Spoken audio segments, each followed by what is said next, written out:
Praise the Lord. परमेश्वर पिता का धन्यवाद है समय के लिए फिर से एक और बार आप सभी को जल्दी आने वाले प्रभु यीशु मसीह के नाम में मेरा प्रेमी सलाम। आज की मनन के लिए हम निकालेंगे। मैं आज आपसे बात करना चाहूँगा पहले शमूएल की किताब उसके 8वें अध्याय में से।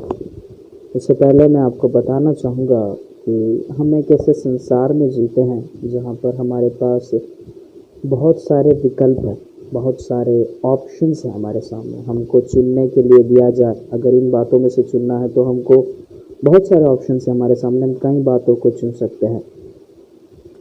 हम पुराने समयों में देखते थे, अगर हमारे भारत में कार को चुनना है तो शायद 2 ही कार हुआ करती थी, या तो मारुति 800 या फिर एम्बेसडर। पर आज के समय में देखते हैं हमारे पास चुनने के लिए, अगर एक व्यक्ति कार खरीदना चाहता है तो बहुत सारी कारें हैं, उनको चुन सकता है। 2 लाख से लेकर करोड़ों तक की कार हम देखते हैं हमारे भारत में।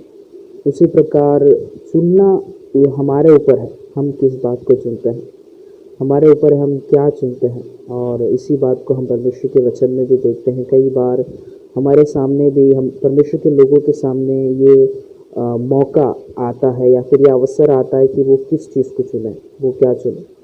अगर एक मसीह के रूप में देखें तो हमारे पास हमेशा ऑप्शन आता है, ये अवसर आता है कि हम या तो हम संसार को चुने या हम परमेश्वर को चुने।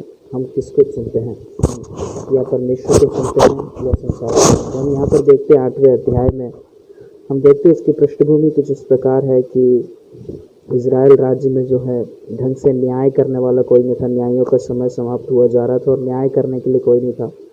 शमूएल के 2 पुत्र थे और वो भी सही न्याय नहीं कर रहे थे, घूस ले रहे थे और इस प्रकार की एक अवस्था। और हम देखते हैं उसी परिस्थिति में वहाँ इज़राइल के वृद्ध लोग आकर शमूएल से कहते हैं कि हमें क्या है, हमें एक राजा की ज़रूरत, हमारे ऊपर एक राजा की नियुक्त कर दे। और उनकी प्रार्थना कुछ इस प्रकार थी कि हम पर न्याय करने के लिए, अन्य जातियों की रीति के अनुसार हम पर न्याय करने के लिए एक राजा को नियुक्त कर दे। उसके 5वें अध्याय में 5वीं आयत में देखते हैं 8 के 5 में कि हमें भी दूसरों के समान, अन्य जातियों के समान एक राजा को नियुक्त कर दे। मेरे प्रिय, पुराने नियम में देखें या फिर हम देखें तो हम ये बात जान सकते हैं कि इजरायली लोग जो थे वो परमेश्वर के लिए अलग किए हुए लोग थे। परमेश्वर के लिए एक सेपरेटेड पीपल ऑफ ग्रुप थे। परमेश्वर ने एक विशेष उद्देश्य के साथ उन्हें अलग करके रखा हुआ एक जाति समूह था। पर हम देखते हैं वहाँ पर वो लोग क्या करते हैं, उनकी इच्छा क्या है, वो जातियों के समान बन जाए। उन्हें जातियों के समान एक राजा की ज़रूरत है। मेरे प्रियो, अगर पुराने नियम में देखें तो कॉमन का मतलब, कॉमन या फिर सामान्य का मतलब है अपवित्र।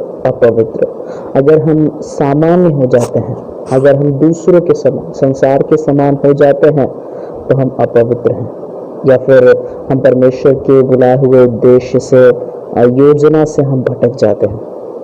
और हम देखते हैं यहाँ पर इजरायली लोग संसार के समान बनना चाहते हैं, वो अन्य जातियों की चाल चलना चाहते हैं। और इसी कारण से क्या होता है, हम देखते हैं वहाँ पर परमेश्वर दुखी होकर कहता है कि उन्होंने मुझे तुच्छ जाना है कि मैं उनका राजा हो जाऊँ, या फिर उन्होंने मेरा तिरस्कार कर दिया। मेरे प्रियो, अगर हम संसार के अनुसार चलने का चुनाव करते हैं, अगर हम परमेश्वर को छोड़कर संसार के अनुसार चलने का चुनाव करते हैं तो हम ये गलती कर बैठेंगे कि हम परमेश्वर को छोड़ देंगे, हम परमेश्वर को तुच्छ जानेंगे। और उसी कारण से शायद हमारे जीवन में कहीं परेशानियां, कहीं तकलीफें, कहीं मुसीबत आ सकते हैं। तो हमारा आज सवाल हमारे सामने ये है, हम किस चीज़ को चुनते हैं? क्या हम संसार को चुनते हैं या हम परमेश्वर को चुनते हैं? नए नियम में भी देखते हैं हम संसार के सदृश्य न बने, पर हमारे मन के नए हो जाने से हम क्या है, परमेश्वर की भली और भावती और सिद्ध इच्छा अनुभव से मालूम करते रहेंगे। हमें संसार के सदृश्य नहीं होना है, हमें संसार के अनुरूप नहीं, जिस प्रकार संसार चल रहा है उस प्रकार नहीं, पर संसार से अलग हटकर एक अलगता का जीवन हमें जीना है।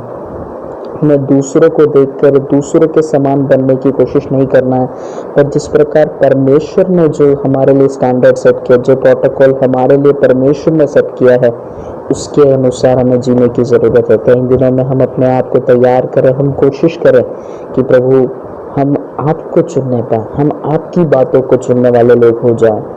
बिना हम अपने आप को तैयार करें और परमेश्वर हम सभी को इस बात के लिए मदद करे। और मैं आशा करता हूँ इस एक छोटे से मनन के द्वारा, इस छोटे से विचार को मैं आपके मन में रखना चाहूँगा कि परमेश्वर आपको मदद करे कि आप परमेश्वर को चुनें। हम सब परमेश्वर को चुनने वाले हो जाए, जातियों की रीति के अनुसार नहीं, अन्य लोगों के अनुसार चलने वाले नहीं, पर परमेश्वर के वचन के अनुसार चलने वाले लोग हो जाए। परमेश्वर आप सभी को इन वचनों के द्वारा आशीष दे। आमीन।